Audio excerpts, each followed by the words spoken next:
नमस्कार दोस्तों, आशा है आप सब कुशल मंगल होंगे। दोस्तों, कहावतें और मुहावरे बोलना तो भारतवासियों के जीवन का अभिन्न भाग है। जाने अनजाने हम कुछ ऐसी भी कहावतें बोल जाते हैं जो या तो असत्य हैं या क्यों बनी, कैसे बनी, यह भी नहीं जानते। ऐसी ही एक कहावत है, जो जीता वही सिकंदर। जी हाँ, वही घुसपैठिया सिकंदर जिसने भारत भूमि पर घुसपैठ की, जिसने यहाँ पर लाखों निर्दोष स्त्री पुरुषों को मौत के घाट उतार दिया, केवल अपनी सनक पूरा करने के लिए। अरस्तु का चेला जिसने विश्व विजय का सपना देखकर अपने बाप और अपने भाई को मौत के घाट उतारकर निर्दोष लोगों का नरसंहार करके पता नहीं क्यों भारत आकर महान बन जाता है। कुछ तो दोगलापन है कि एक हत्यारा भारत में अलेक्जेंडर द ग्रेट नाम से जाना जाता है। बच्चा बच्चा जीतकर सिकंदर बनना चाहता है। वह जीतने के लिए किसी को भी मौत के घाट उतार सकता है या फिर धोखा दे सकता है। दोस्तों, इस वीडियो में हम जानेंगे राजा पोरस के बारे में, झेलम के युद्ध के बारे में, सिकंदर के बारे में, और साथ ही यह भी जानेंगे कि किस तरह से हमारे इतिहास के साथ छेड़छाड़ हुई। बहुत कुछ है जानने के लिए हर बार की तरह। But before we begin, like the video and subscribe my channel. दोस्तों, पोरस एक यूनानी भाषा का शब्द है। हिंदी में इनका नाम पुरुषोत्तम है। इनके बारे में जो भी जानकारी है वह सभी यूनानी स्रोतों से है। इनके जन्म तथा प्रारंभिक जीवन की जानकारी उपलब्ध नहीं है, परंतु जो जानकारी उपलब्ध है उसके अनुसार इनकी माता का नाम अनसुईया तथा इनके राज्याभिषेक का समय सन 340 ईसा पूर्व है।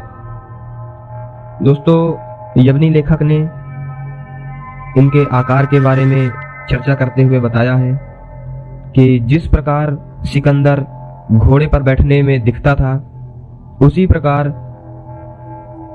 किंग पोरस हाथी पर बैठने के बाद दिखते थे।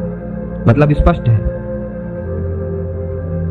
जैसे हाथी घोड़े से 4 गुना अधिक आकार का होता है, उसी प्रकार किंग पोरस भी सिकंदर से 4 गुना बड़े आकार के थे। उनकी ऊंचाई के बारे में बताया जाता है, सिकंदर की ऊंचाई 5 फीट के आसपास थी, तो वहीं किंग पोरस की हाइट 7 से 8 फीट के बीच में थी। दोस्तों, अब बात कर लेते हैं इनके राज्य क्षेत्र के बारे में। तो राजा पोरस, इनका राज्य क्षेत्र झेलम तथा चिनाब नदियों के बीच स्थित था, जो कि अब पंजाब क्षेत्र में है।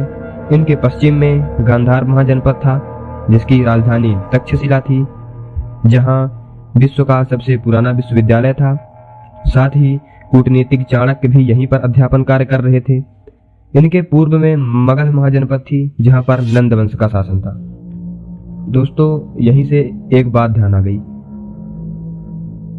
पड़ोस का महत्व बताते हुए किसी महान व्यक्ति ने कहा है कि दुनिया में कोई भी ताला इतना मजबूत नहीं बना जो आपके घर पर चोरी रोक सके।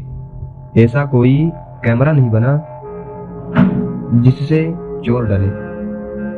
बस चोरी बंद हो जाएगी यदि पड़ोसी की आंखें आपके घर पर होंगी। यदि पड़ोसियों के साथ व्यवहार अच्छा होगा तो मुश्किलें कम होंगी या कि पता ही नहीं चल पाएंगी।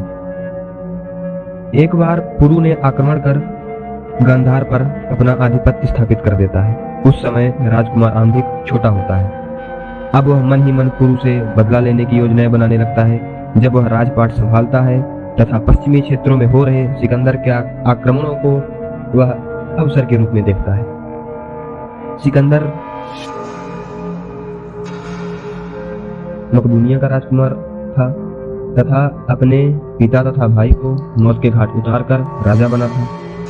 उसने विश्व विजय का सपना देखा था तथा उसे पूरा करने निकल पड़ा था पूर्व की ओर अपनी पैदल सेना घुड़सवार सैनिकों के साथ। जिधर भी जाता दो ही विकल्प, या तो राजा आत्मसमर्पण कर दे या फिर उसका राज्य क्षेत्र क्रूर सिकंदर और उसकी नरभक्षी सेना के लिए एक क्रीड़ा स्थल बन जाता।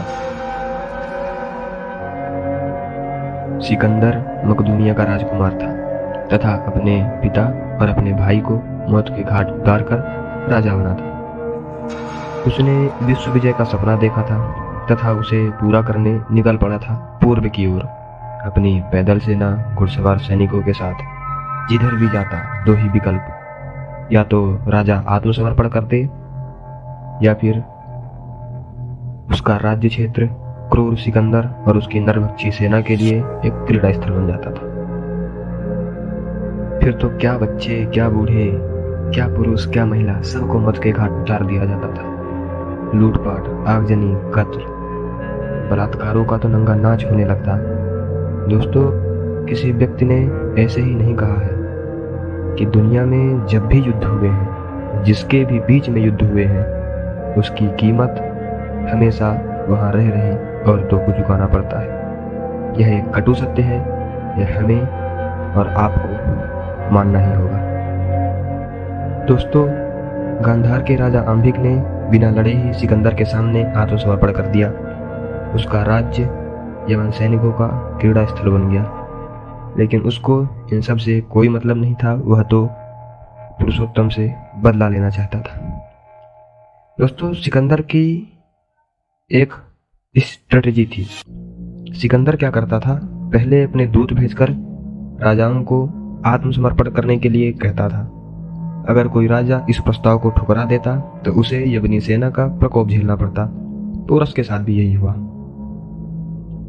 लेकिन पोरस ने जवाब भिजवाते हुए बोला, आगे की बातचीत युद्ध के मैदान में होगी। पोरस और सिकंदर के बीच हुआ झेलम का युद्ध एक महत्वपूर्ण युद्ध था, जो कि पोरस तथा सिकंदर दोनों के लिए गेम चेंजर साबित होने वाला था। बरसात का मौसम था, झेलम नदी अपने उफान पर थी। झेलम के एक तरफ था सिकंदर, अपनी 50,000 पैदल सेना, 10,000 घुड़सवार सैनिक जो कवचों, तीर कमानों, आधुनिक आयुधों से सुसज्जित थे। वहीं दूसरी ओर थे महान राजा पोरस, जो स्वयं हाथी पर सवार थे, अपनी 40,000 पैदल सैनिक, 7 से 8,000 घुड़सवार सैनिक तथा 1000 से 1500 रथ तथा 150 युद्ध हाथी वार एलिफेंट के साथ।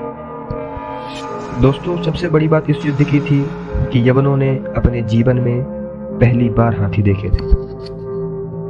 दोस्तों, आप खुद ही जान सकते हैं कि जिसका पाला आज तक केवल घोड़ों से पड़ा था, आज उसका पाला विशाल जानवर, धरती के सबसे विशाल जानवर हाथी से पड़ने वाला था। यवन सैनिक तो हाथियों को देखकर डर ही गए, वो पीछे हटने लगे तथा हाथियों को देखकर उनके हौसले पस्त हो गए। हुआ ऐसा कि जहां पर सिकंदर था वहां से नदी पार कर पाना असंभव था। तो सिकंदर ने रात में अपनी सेना की एक टुकड़ी को पोरस के सामने ही छोड़कर अपनी बाकी सेना को आगे, जहां पर थोड़ा पानी कम था, वहां से पार करने का निश्चय किया। सुबह सुबह होते होते पोरस को इस बात की जानकारी मिल जाती है। दोस्तों, कुछ ऐसा होता है कि सिकंदर की सेना पता नहीं कैसे नदी पार कर एक द्वीप पर पहुंच जाती है, जहां पर पहले से ही तीर कमान चलाने में माहिर एक जनजाति से उनको युद्ध करना पड़ा। इसके बाद दोनों सेनाएं आपस में एक दूसरे को मारने काटने लगती हैं। पोरस की सेना सिकंदर की सेना पर भारी पड़ने लगती है। तभी कुछ ऐसा होता है जिसकी किसी ने कल्पना भी नहीं की होती है। पोरस के भाई ने एक ही भाले से सिकंदर के घोड़े को मार डाला तथा सिकंदर घोड़े सहित जमीन पर नीचे गिर पड़ा। यहीं से शुरू होता है इतिहास से छेड़छाड़ का सिलसिला। इसके बाद यवनों ने अपने हक में फैसला सुनाते हुए लिखा है कि सिकंदर को उसके सैनिकों ने वहां से सुरक्षित निकाल लिया तथा उसके बाद उन्होंने लिखा है कि सिकंदर के सैनिकों ने पोरस के महावत को मार डाला तथा पोरस को बेड़ियों में जकड़कर सिकंदर के समक्ष प्रस्तुत किया गया। और वहां पर ऐसा बताया जाता है कि सिकंदर ने पोरस से पूछा कि बताओ तुम्हारे साथ क्या व्यवहार किया जाए। इस पर पोरस ने उत्तर दिया, जैसा एक सम्राट दूसरे सम्राट के साथ करता है। यह सुनकर सिकंदर प्रसन्न हो गया और पोरस को उसका राज्य वापस कर दिया, साथ ही कुछ और विजय क्षेत्र भी पोरस को दे दिया। वाह, नहीं वाह, क्या स्क्रिप्ट थी। फिल्म के लिए तो अच्छी थी। इतना झूठ, सरासर झूठ, जो व्यक्ति राजा बनने के लिए अपने बाप और भाई का कत्ल कर देता है। राजा को जीतने के बाद उसके राज्य की निर्दोष जनता को पालक भाजी की तरह काट देता है। अचानक उसका हृदय परिवर्तन होता है। अब हम भी अंग्रेजों और वामपंथियों के लिखे इतिहास पर सवाल उठाएंगे।